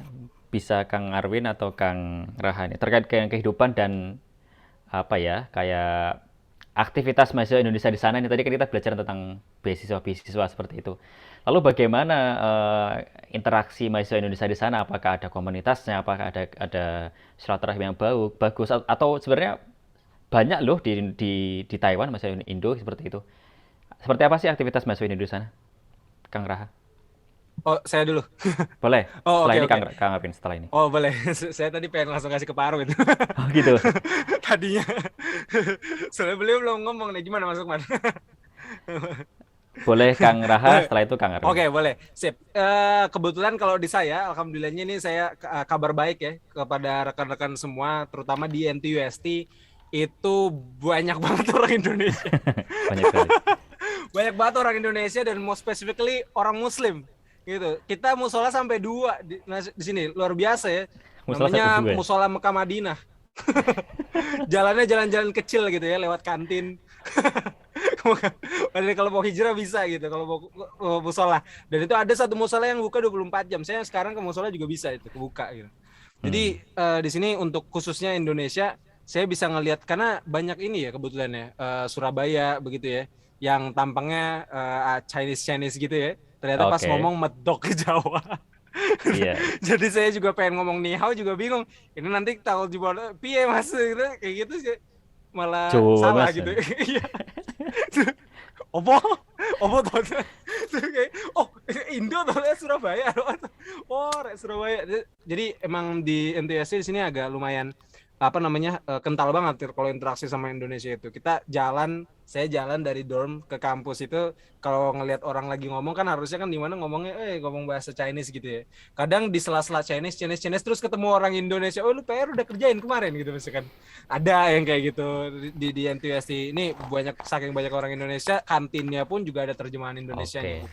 Jadi kalau untuk komunitas dan semacamnya, alhamdulillahnya kita ada, kebetulan ini langsung promosi juga ini ya tadi ya, Formit juga kalau untuk yang Muslim Indonesia Taiwan, terus komunitas di Indonesia di Taiwan ini juga banyak banget sebetulnya. Ada KMIT juga untuk yang khususnya ke Muslim, dan juga ada yang lainnya. Ini saya ngomongnya karena saya yang berada di dalam situnya, yang komunitas Muslimnya, tapi kalau untuk yang PMI secara umumnya juga lebih banyak lagi sebetulnya. Jadi karena Indonesia senang organisasi begitu kali ya Mas Lukman ya. Senang ngobrol. Senang ngobrol juga, jadinya ngopi. ini terasa di Taiwan tuh terasa kayak di Indonesia gitu. Kami sering juga ke KDI gitu ya, kayak Setara Dubes kan jatuhnya kan, cuman buat makan, cuman buat datang acara gitu, didatengin, terus kenal sama Pak Budi, kepala KDI-nya dengan aman dan sentosa begitu, cuman berjabat tangan. Itu enak banget gitu kalau untuk masalah nuansa keindonesiaannya. Begitu. Baik.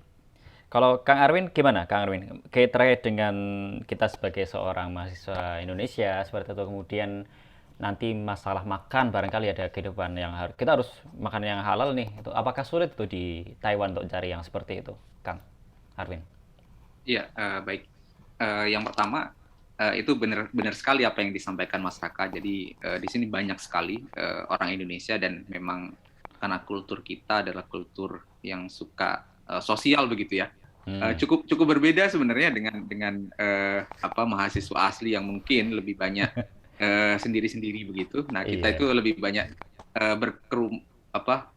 berkerumun dan ngobrol. Ya, benar itu. Benar, di tempat publik juga seperti itu. Jadi sangat nuansanya inilah masih dapat, termasuk dalam hal makanan, walaupun memang berbeda-beda tiap daerah juga. Jadi kalau misalkan misalkan di kampus NCU misalkan, itu relatif mudah untuk mendapatkan makanan halal karena memang salah satu part time juga dalam tanda kutip ya bagi mahasiswa itu terkadang jualan makanan gitu. Jadi terutama yang bawa keluarga. Jadi suaminya bekerja suaminya kuliah. Nah, istrinya terkadang jualan makanan, dan itu insya Allah dipastikan tentang kehalalan juga dari sumber-sumber halal. Jadi relatif mudah untuk mendapatkan makanan halal. Begitu juga di NTUST juga saya rasa mudah juga, di Taipei mudah. Nah, cuman memang ada beberapa wilayah di kampus yang lain juga tidak semudah itu juga. Cuman masih bisa diupayakan lah gitu, karena memang itu tadi biasanya kalau bawa keluarga adalah yang pasti jualan makanan-makanan rumahan lah ya, makanan rumahan yang dijual ke mahasiswa yang lain, dan itu salah satu sumber juga untuk bisa mendapatkan makanan halal. Nah, kemudian terakhir tentang kehidupan ini ya, tadi Mas Reka juga sudah sampaikan, misalkan kalau untuk yang Muslim ada formit begitu juga di sini banyak sekali organisasi-organisasi dari teman-teman pekerja juga, dan rata-rata bersumbernya di masjid atau musola begitu. Jadi memang kecenderungan kita itu di mana-mana lah ya, termasuk di Taiwan ini bangun masjid begitu, bangun masjid atau bangun musola gitu, dan rumah makan, rumah makan, masjid, pasti ada musolanya di situ. Ya di situ tempat berkumpulnya kita. Jadi itu salah satu hal yang asik lah. Kemana-mana di keliling Taiwan pokoknya ada ya, terutama musola dekat ini ya, itu. dekat stasiun-stasiun lah, dekat stasiun-stasiun ada tempat makan, musola. Jadi insya Allah apa ya, kalau kangen makanan Indonesia masih bisa nggak kangen-kangen amat lah, karena masih bisa didapatkan dengan relatif mudah di sini begitu. Mungkin itu Kang Lukman. Baik, jadi kalau tadi Kang Arwin dan Kang Raha di kampus nih, karena jelas mungkin ada musolanya ya, karena kampus memfasilitasi mahasiswa Muslim. Tapi ketika nanti keluar dari kampus jalan-jalan misalnya kan ya, mau akhir tahun misalnya, itu nggak perlu khawatir ya, ternyata di lingkungan itu ada juga yang musola-musola, kemudian toko-toko Indo yang halal seperti itu ada ya, Insya Allah ya. Oke, ya. Oke, kalau untuk aktivitas beasiswa, mohon maaf, aktivitas organisasi nih dari Kang Raha dan Kang Arwin ini apa yang diikuti nih? Mungkin tadi Kang Raha mungkin sekilas di formit ya, kalau Kang Arwin apa nih aktivitasnya nih? Mungkin bisa disampaikan. Iya, kebetulan bareng sama Kang Raha ini di formit. Iya, Tapi bareng selain itu sebenarnya teman-teman juga ini ya bisa bergabung di PPI gitu, Satuan PPI. Pelajar dari Indonesia begitu. Jadi setiap kampus termasuk di daerah juga ada PPI-nya. Jadi nanti kalau untuk organisasi yang ini ya, yang mencakup semua lah, semua agama gitu, itu di PPI begitu, aktivitas keorganisasiannya. Kalau yang spesifik untuk Muslim juga nanti bisa bergabung juga di musolah-musolah di kampusnya masing-masing. Itu ada kayak Muslim Student Association-nya begitu. Nah, kalau yang lingkup satu Taiwan ada forum itu tadi, forum mahasiswa Muslim Indonesia di Taiwan. Baik. Itu. Oke. Ya, makasih Kang Arwin dan Kang Raha. Ini mungkin sedikit agak kembali lagi ya terkait dengan beasiswa nih. Ada pertanyaan tentang MOE nih. Mungkin bisa dibantu ya. Kalau MOE tadi kan 2 kali setahun nih Kang Raha dan Kang Arwin. Dan ada MOE biasa, MOE elit seperti itu untuk dosen. Nah, itu apakah benar kalau ketika daftar MOE itu harus ada lulus kampus dulu itu? Maksudnya berarti diterima dulu sebagai mahasiswa NTUSD atau NCU misalnya. Baru kemudian boleh daftar MOE, atau kita belum punya kampus nih, terus daftar MOE dulu bisa, seperti itu. Mungkin ada tanggapan. Oke, ini mungkin yang saya ketahui tentang MOE ya, ini dari teman-teman. Karena kebetulan saya sendiri saya tidak bukan dari MOE dan saya tidak pernah mencoba untuk MOE, tapi nanti teman-teman bisa ini buka di saya lupa ini ya, tadi mencantumkan linknya, ROC Taiwan.org inilah bisa dibuka begitu. Di situ ada informasi tentang MOE Taiwan Scholarship, walaupun itu tahun 2020. Nah, saya rasa nggak jauh berbeda. Itu memang harus daftar beasiswa, daftar kampus dulu. Jadi kampus harus daftar, wajib ya. Daftar atau diterima nih, Pak? Itu pendaftaran langsung terlebih dahulu ke universitas. Baru kemudian mendaftar di MOE begitu. Nah, kemudian apakah lulus atau tidak? Nah, karena tadi persyaratannya harus daftar dulu ke kampus, memang melampirkan bukti tentang kelulusan. Walaupun bukti kelulusan kayaknya sih ini ya, kan ada ini ya, sebelum dapat ijazah itu ada kayak semacam bukti kelulusan yang sebelum ijazah itu sepertinya bisa itu bukan bukti kelulusan dari kampus sebelum ijazah. Jadi kan kalau ijazah kan diberikan ketika kita wisuda kan. Nah sebelum itu kan ada juga beasiswa kelulusan dari kampus itu. Nah itu pengalaman teman saya itu dulu pakai itu kelulusan itu bisa untuk daftar universitas ya. Nanti baru disusulkan ijazahnya. Mungkin kalau yang dimaksud dengan kelulusan ini adalah dapat letter of acceptance. Jadi kampus tujuan Pak, maksudnya untuk yang di Taiwan gitu ya. Apakah harus dapat letter of acceptance atau letter of scholarship dari profesor dulu untuk bisa daftar, harus dapat LOE dulu dari profesor di kampus Taiwan untuk bisa dapat MOE, atau bisa daftar MOE dulu sebelum bisa dapat LOE-nya gitu. Mungkin pertanyaan maksudnya mungkin kayak gitu Pak. Jadi bukan kelulusan kampus di Indo, tapi lulus diterima dia. Iya. Nah itu ini ya, pengetahuan saya. Nanti mungkin Mas Raka bisa ini ya, bisa koreksi ya tentang itu. Jadi ketika daftar beasiswa MOE itu butuh cuman butuh rekomendasi dari ini, kayak semacam recommendation letter kita dari profesor kita di Indonesia gitu. Misalkan kita ada yang rekomendasikan kita, sama kayak rekomendasi kita ketika daftar kampus. Nah itu rekomendasi itu kayaknya tidak ada persyaratan ini ya untuk lulus kampus terlebih dahulu dari Taiwan untuk bisa mendaftar. Tapi memang ada bukti daftar kampus ya kayaknya. Tapi mungkin Mas Raka bisa ini, Mas Raka biar lebih valid. Kang Raha mungkin ada tanggapan. Boleh, saya mungkin sekalian share screen aja ya, Kang Lukman ya. Ini saya share screen dari yang tadi dikasih sama Pak Arwin sebetulnya. Memang ada ya, kalau untuk yang di MOE Taiwan Scholarship itu ada di sini, di website ini, di ROC Taiwan ini. Dan ini adalah website yang paling sering kami datangi untuk mengetahui informasi mengenai paspor dan termasuk beasiswa juga mengenai Taiwan. Dan kalau kita perhatikan di sini sebetulnya requirement-nya hanya ini saja. Ini saya coba zoom ya. Ini application form yang mana sebetulnya ada di sini, application formnya bisa di-download. Dan terus itu nanti saya juga tunjukkan application formnya. Dan ini ada authenticated copy of transkrip dan ijazah itu termasuk dan diperlukan juga. Terus habis itu pakai bahasa Inggris kalau misalkan memang ini dari Philippines, kalau ini kita nggak perlu. Habis itu atau proof ini ya, proof application from University of Taiwan. Jadi ini karena ini ngambilnya dari Filipina ya. Jadi dia pakai ini Philippines. Di Indonesia mungkin kayaknya belum ke-update gitu. Tapi kurang lebih sama gitu. Kurang lebih ini sama juga. Dan yang diperlukan itu sebetulnya bukan surat diterima, tapi ini proof of application. Jadi kalau misalkan kayak udah daftar nih, dari websitenya dipoto gitu, di screenshot, habis itu di print itu udah cukup sebetulnya.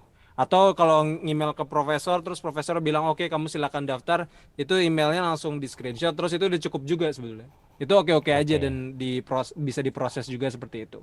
Dan kalau misalkan untuk formnya sendiri bentuknya seperti ini ya. Ini untuk formnya waktu itu kemarin saya isi. Ini ada di sini dan itu downloadnya dari ROC juga, ROC Taiwan itu tadi. Dan itu di sini ada checklist ini. Application form ini, terus application passport, terus habis itu highest degree academic transcripts, bahasa Inggris semua. Dan kalau harus bahasa Inggris berarti ke penerjemah tersumpah begitu ya. Terus habis itu atau kampusnya gitu. Terus habis itu admission application materials university-nya apa aja. Tadi bisa bukti pendaftaran, bukti bayar daftar, bukti dari email profesor, terus copy language certificate, proficiency certificate, TOEFL, TOEIC, TOEFL kalau misalkan pakai Chinese ya. Tapi saya rekomendasiin bahasa Inggris saya biar nggak ribet. Soalnya kalau untuk master dan PhD ya itu lebih direkomendasikan ke situ. Kalau undergraduate mungkin butuh banget untuk yang ini.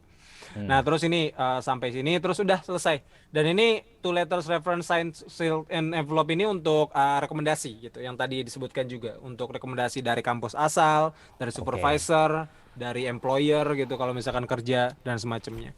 Jadi ya kalau bahasanya butuh lulus atau LOE dulu belum perlu kalau misalkan untuk beasiswa MOE. Baik. Tapi kalau kita ini sudah menghubungi profesor nih, udah membalas, kemudian beliau ini sudah bersedia untuk menjadikan kita sebagai mahasiswanya, itu sebagai langkah lebih dekat itu ya, lebih awal itu ya, lebih awal untuk bisa kemudian berkuliah di Taiwan gitu. Karena ketika profesor kita sudah mudah bagi sang pemberi beasiswa untuk bisa mempercayai bahwa kita sudah pasti akan sekolah di Taiwan seperti itu ya, Kak Arha. Betul, Berarti betul. memang kuncinya memang menghubungi profesor-profesor yang ada di kampus-kampus yang kita minati. Jangan ragu-ragu, jangan malu-malu untuk email beliau-beliau, gitu ya, untuk meminta lebih lanjut apakah boleh menjadi mahasiswa di lab beliau misalnya. Betul. Oke, ada pertanyaan lagi teman-teman semua untuk sesi kita? Oh, mohon maaf, sambil menunggu pertanyaan tambahan, gitu ya. Walaupun ini sudah jam 21.12 ini Pak Iqbal ini. Silakan teman-teman bisa mengisi form presensi, dan sekaligus begitu teman-teman selesai mengisi presensi itu langsung mendapatkan sertifikat nanti secara otomatis di email teman-teman semua. Oke. Nah, ini ada pertanyaan yang mungkin tadi lupa dijawab. Boleh nggak nih Mas Raha dan Kang Raha dan Kang Arwin nih, kita meng-email beberapa profesor dalam satu waktu nih, di satu jurusan dan universitas yang sama barangkali. Atau ada teman yang pernah seperti itu barangkali? Kang Raha dan Kang Arwin. Kang siapa dulu nih? Kang Arwin dulu. Nah, tadi Kang Raha udah. Kang Arwin mungkin? Iya, kalau untuk ngemail ya boleh-boleh aja. Jadi nggak masalah begitu, satu jurusan. Karena memang gini, masing-masing profesor itu pasti punya keahlian tertentu. Toh nanti sebenarnya pengambilan teman-teman sebagai supervisinya profesor itu nanti ditentukan di rapat. Jadi profesor itu nanti ada rapat di jurusan. Kemudian kayak semacam ini yang daftar di jurusan kita ini. Saya mau ambil yang ini gitu, berbasis pada data yang masuk begitu. Seperti itu. Oke. Nah, ini terkait dengan detail ini mungkin Kang Raha ini. Jadi boleh nggak dikasih contoh nih Kang Raha, bagaimana sih tips dan triks menghubungi profesornya, detailnya seperti apa? Mungkin ada contoh study plan atau research plan mungkin dari Kang Raha? Iya, ini pas banget sebetulnya sama apa yang saya siapin. Kayak gitu. Jadi ini saya coba tunjukin lagi aja untuk yang share screenan saya tadi. Ini lanjutannya ya sebetulnya. Ini ada study plan dan semacamnya itu. Karena memang diperlukan juga ya study plan itu untuk daftar di kampus begitu. Dan ini saya quick review aja dari apa yang saya ingin sampaikan. Ini harus menyebutkan bahwa kita adalah orang yang pas juga gitu ya. Orang yang kompeten di bidang tersebut, terus habis itu kita bagusnya di mana. Ini nanti saya tunjukin email saya juga gitu. Nggak apa-apa, soalnya saya udah dapat konsen dari profesor. Terus habis itu kita punya akademik potensial, terus tunjukin bahwa kita mengikuti regulationnya seperti apa yang dibutuhkan, jadi ngikutin peraturan ngebuat study plan. Terus pastinya itu research interest kita di mana. Ini termasuk PhD dan masternya termasuk juga gitu untuk menentukan seperti ini. Karena kalau iya pun ketika udah nyampe, meskipun nanti berubah gitu bahasa, karena kan tadi Pak Arwi juga bilang ketika kita nyampe juga bisa-bisa kita mempelajari ilmu yang lain gitu. Meskipun kayak gitu berubah, tapi kita perlu rencana juga gitu. Perlu rencana juga, dan itu yang akan mereka baca. Nah, ini adalah email saya sama profesor. Jadi kalau misalkan saya highlight ya di semua ini begitu ya. Ini saya highlight di sini, ini jawaban dari profesor begitu ya. Ketika saya email ke profesor, dan ini kalau misalkan dicari akademik potensial kayak gitu. Terus study plan-nya itu 500 words itu udah cukup kalau ini untuk yang di NTUST begitu. Terus English proficiency dan semuanya itu disebutin aja gitu. Ketika teman-teman memiliki kekuatan atau strength kalian itu di mana gitu. Rekan-rekan itu di mana. Dan habis itu tunjukin di application dokumennya, terus portofolio. Kadang suka diminta supplementary documents gitu. Yang kalau misalkan kita bisa upload bebas kayak sertifikat atau ijazah, nggak apa-apa, itu dikumpulin jadi satu PDF atau pisah-pisah juga oke-oke aja, terus diupload. Nah, itu buat nunjukin bahwa kita kuatnya di mana. Itu penting sebetulnya hal seperti itu, dan penting juga bukan hanya untuk diterima, tapi untuk mendapatkan beasiswa. Karena kan berbarengan ya untuk daftarnya. Terus habis itu jangan lupa untuk nambahin paragraf research topik itu seperti apa. Terus tidak hanya yang dilakukan pada zaman dahulu, tapi juga dilakukan nanti saat di master study-nya atau kemudian di PhD-nya. Itu disebutin juga hal seperti itu. Terus kalau ada portofolio silakan ditambahkan. Nah, ini adalah untuk study plan. Kalau misalkan untuk hubungin profesor, itu coba cari yang sama dengan academic interest kita. Terus publication-nya dilihat gitu, biasanya kayak dibaca-baca. Karena biasanya ada di website-nya itu. Itu kalau bisa dibaca-baca juga. Terus clear subject, describing mulai dari describe kita, terus interest kita di mana, dan ketika ngirimin itu, ini saya tunjukin ya, ini aneh ya. Ini saya nyebutin nama Pak Iqbal juga di email saya pada saat itu ngubungin profesor. Nah ini di sini itu bagiannya teman-teman buka dulu lah bahasanya, buka dulu gitu.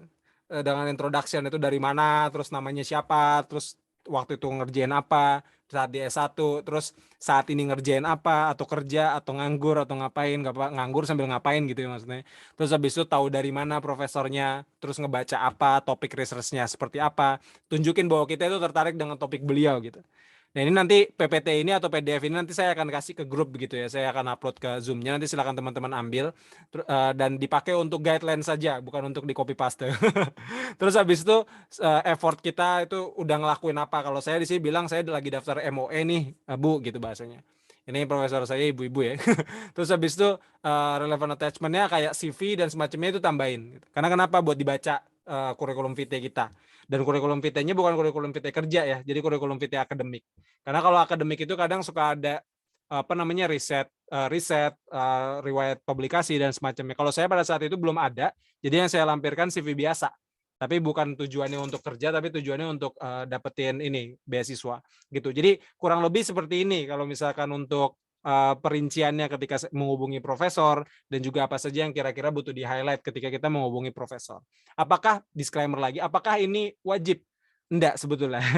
Kalau untuk master ini opsional gitu. Jadi teman-teman bisa menghubungi dulu. Karena betul tadi yang seperti Pak Arwin bilang, ketika kita sudah masuk application-nya, itu akan ada rapat gitu. Dan kita untuk fiksasi advisor juga nantinya di sini gitu. Jadi kita tanda tangan kita dan tanda tangan advisor itu jadi nanti di sini. Jadi kalau tadi ada pertanyaan, boleh nggak ngemail banyak profesor? Saya ngemail banyak profesor juga pada saat itu. Cuman yang ketemu pas chemistry-nya yang ini. Jadi udah habis itu deketnya sama beliau, terus akhirnya ya tektokan banyak, dan ketika udah nyampe di sini, tanda tangan beliau, tanda tangan saya, kasih ke apa bahasanya itu anjungan fakultas atau anjungan prodi, terus baru diproses jadi advisor gitu. Jadi bukan dari awal terus kita ke assign banget gitu, enggak juga sih sebenarnya. Itu sih mungkin Kang Lukman. Oke, Kang Rahmat, sangat. Kalau untuk proposal penelitian nih, apakah harus full proposal gitu ya, atau ada bagian-bagian yang apa ya awal-awal saja gitu, mungkin menonjolkan novelty-nya, menonjolkan kemudian kebaruannya tadi ya, kemudian hipotesisnya seperti itu, atau harus full proposal nih kira-kira Kang Rahmat? Kalau untuk ini ya, ke proposal risetnya ya begitu ya. Kalau untuk proposal riset sebetulnya saya waktu itu cuma 2 halaman untuk proposal risetnya. Jadi untuk nunjukin backgroundnya apa gitu kan, terus habis itu metodenya itu pun saya juga buatnya tanpa saya mengetahui dunia riset itu seperti apa. Jadi saya benar-benar ngelihat kayak tadi balik lagi informasi, nyari informasi, hunting informasi banget. Research proposal yang baik seperti apa. Saya terus habis saya masukin semua. Ternyata apakah sekarang saya ngerjain itu? Enggak. Saya nggak ngerjain itu. Saya ngerjain yang lain yang kurang lebih konsepnya sama, tapi bukan topik yang itu gitu. Karena kan udah berdasarkan diskusi sama profesor juga. Gitu sih mungkin. Baik. Kalau di N2ST apply pendaftaran, apakah ada biaya pendaftarannya, Kang Raha? Kalau di N2ST kebetulan ada biaya pendaftaran gitu. Waktu itu saya daftar, kalau tidak salah saya lupa intinya berapa ya, dikali 500 itu 300 ribuan, 200-300 ribuan kalau tidak salah, setahu saya. Nanti saya coba cek lagi atau kalau pertanyaan lebih lanjut. Tapi apakah di Taiwan ada yang gratis, nggak perlu biaya administrasi? Ada. Jadi cuman NTUST kebetulan bayar pada saat itu untuk biaya administrasi. Tapi ada juga di kampus di Taiwan ketika dicari-cari kampusnya daftar doang nggak bayar. Jadi cuma langsung masukin application, langsung proses, terus tunggu masuk, baru ada pembayaran atau enggak di situ. Gitu. Jadi beda-beda kampus ya. Mungkin di NCU mungkin nggak ada ya, Kang Arwin ya? Iya betul. Di NCU nggak ada biaya. Satu lagi Tonghua nggak ada juga kalau nggak salah. Tonghua juga nggak ada. Di Hualien. Ya, jadi silakan teman-teman semua buka website kampusnya, dicari kira-kira ada biaya pendaftarannya apa tidak, karena bisa berbeda setiap kampusnya. Oke, dari teman-teman semua mungkin ada yang open mic, mau open mic untuk pertanyaan selanjutnya. Kalau sudah tidak ada, maka kita akan lanjutkan dengan sesi selanjutnya, yaitu closing barangkali ya. Sebelum closing mungkin kita akan mengingatkan ya bagi teman-teman semua yang belum presensi, bisa dilihat di chatnya. Mungkin Pak Iqbal bisa di-share lagi ya linknya ya untuk presensi mungkin. Oke, teman-teman semua. Mungkin sambil teman-teman presensi, kira-kira ada closing apa nih? Ada closing apa nih dari Kang Raha dan Kang Arwin? Dari Kang Arwin dulu, silakan. Oke, mungkin closingnya ini teman-teman. Mungkin kalau yang tadi kan tentang persiapan mengenai beasiswa dan teman-teman ke sini. Nah, ada beberapa hal yang mungkin teman-teman perlu ketahui juga tentang terkait dengan beasiswa itu. Jadi yang pertama, kalau bisa sih, kalau saran dari saya itu teman-teman coba apply beasiswa MOE dulu. Gitu. Bukan hanya tentang ininya teman-teman, bukan hanya tentang nominalnya, tapi sebenarnya tentang ketenangan teman-teman selama di sini nanti. Gitu. Karena lebih ini. Karena gini juga, beasiswa dari Prof ini lagi-lagi ini tergantung karakter Profnya dan segala macam. Tapi itu bisa jadi manajemen kontrol Prof terkait dengan kinerja teman-teman. Artinya ada beberapa kampus yang saya pernah dengar juga itu ketika performa teman-teman walaupun bagus sih, itu jadi memacu teman-teman untuk bisa punya performa. Tapi ketika performa teman-teman kurang, nah itu jadi manajemen kontrol sistem lah. Kalau di perusahaan itu jadi manajemen kontrol sistem yang jadinya akhirnya ini mempengaruhi dari komponen beasiswanya. Nah itu berbeda dengan beasiswa dari MUI. Itu jadi salah satu pertimbangan juga. Makanya ketika ada peluang untuk beasiswa MUI, coba apply itu dulu. Terus yang kedua, terkait dengan itu tadi, peran sentral dari profesor. Profesor sangat beda dengan kultur kita di Indonesia lah. Kalau kultur kita di Indonesia mungkin kita belajar sangat terikat dengan institusi. Tapi di sini institusi utama adalah profesor itu sendiri begitu. Makanya ketika teman-teman memilih profesor, kemudian approach dengan profesor, itu teman-teman juga harus pahami bahwa profesor yang akan memandu teman-teman dalam kehidupan akademik maupun kehidupan sehari-hari teman-teman berupa komponen beasiswa dan segala macam. Makanya sering-sering ini aja, buka, kemudian pelajari riset dari profesor, kemudian nanti mungkin bisa tanya-tanya juga. Misalkan teman-teman udah dapat nama ini, kemudian coba ditanyakan gimana tipikal profesor ini. Dan sebenarnya itu saya rasa salah satu hal yang krusial juga, bukan hanya ketika teman-teman masuk, tapi ketika teman-teman menjalani programnya, pendidikannya di sini dan keluarnya nanti gimana. Mungkin itu. Baik. Terima kasih. Terima kasih Kang Arwin, luar biasa. Selanjutnya Kang Raha, ada closing statement dari Kang Raha nih. Silakan. Oke, boleh. Mungkin saya closing statement dengan ini ya, ketika saya menentukan ke Taiwan begitu.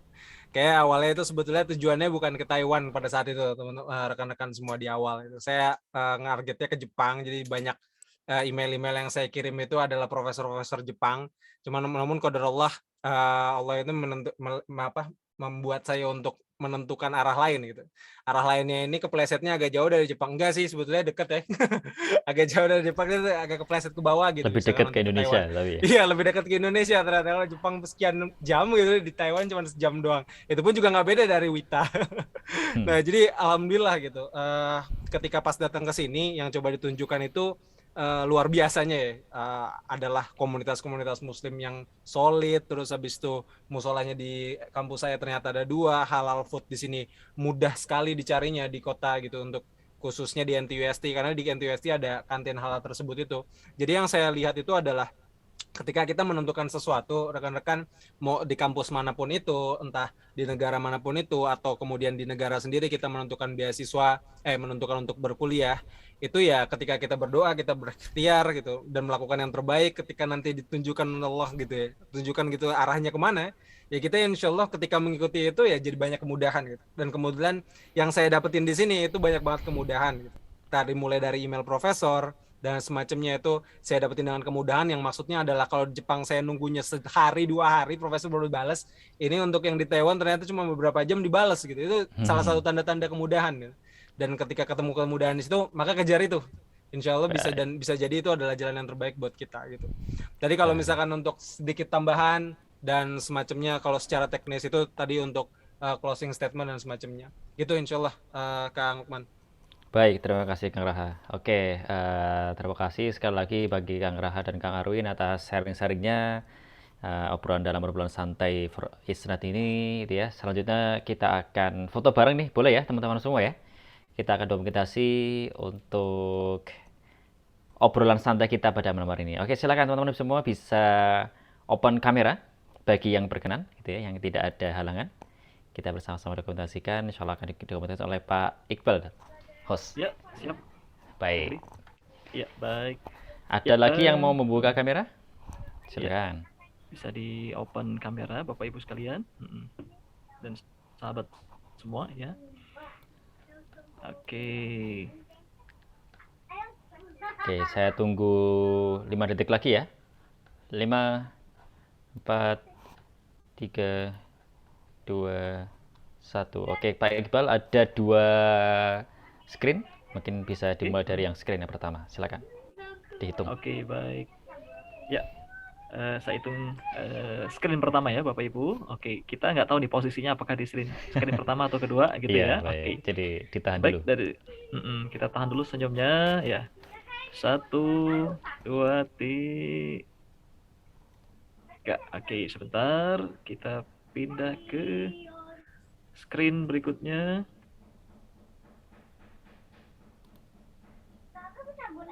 Oke. Ya, 1, 2, 3. Sebentar. 1, 2, 3. Oke.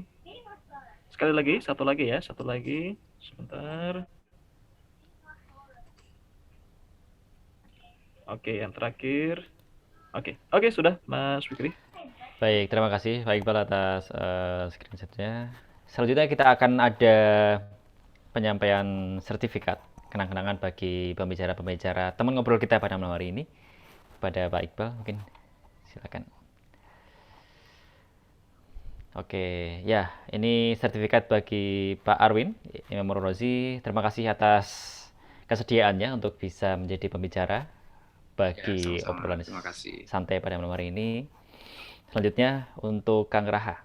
Oke, Kang Raha Ramadana. Terima kasih atas waktunya, ilmunya, pengalamannya, ya, semoga bisa bermanfaat. Sama-sama. Oke, ya teman-teman semua, jika ada pertanyaan-pertanyaan terkait dengan beasiswa, pertanyaan terkait dengan kehidupan di Taiwan dan sebagainya, bisa ditindaklanjuti di grup ya. Insya Allah masih ada grupnya, jadi tidak langsung bubar. Jadi silakan diramaikan kembali grupnya kalau ada pertanyaan-pertanyaan. Kalau ada yang mau secara khusus masuk ke grup beasiswa Taiwan itu ya, nanti bisa menghubungi lebih lanjut. Oke, sekian untuk malam hari ini, kita akhiri dengan membaca Alhamdulillah bersama-sama, Alhamdulillah beralamin, dan doa kafatul majlis, subhanakallahumma wa bihamdika asyhadu an la ilaha illa anta astaghfiruka wa atubu ilaik. Sekian dari kami, moderator dan juga tim Isnet. Mohon maaf jika ada kesalahan teknis, ada kekurangan-kekurangan yang kami mungkin tidak sengaja atau yang disengaja. Kita akhiri membaca Alhamdulillah bersama-sama. Alhamdulillah. Assalamualaikum warahmatullahi wabarakatuh. Sampai berjumpa kembali teman-teman. Assalamualaikum warahmatullahi wabarakatuh. Terima kasih. Terima kasih. Sampai berjumpa. Terima kasih Mas Raka, keren. Mas Arwin, terima kasih, keren penyampaiannya. Iya. Assalamualaikum. Waalaikumsalam warahmatullahi wabarakatuh.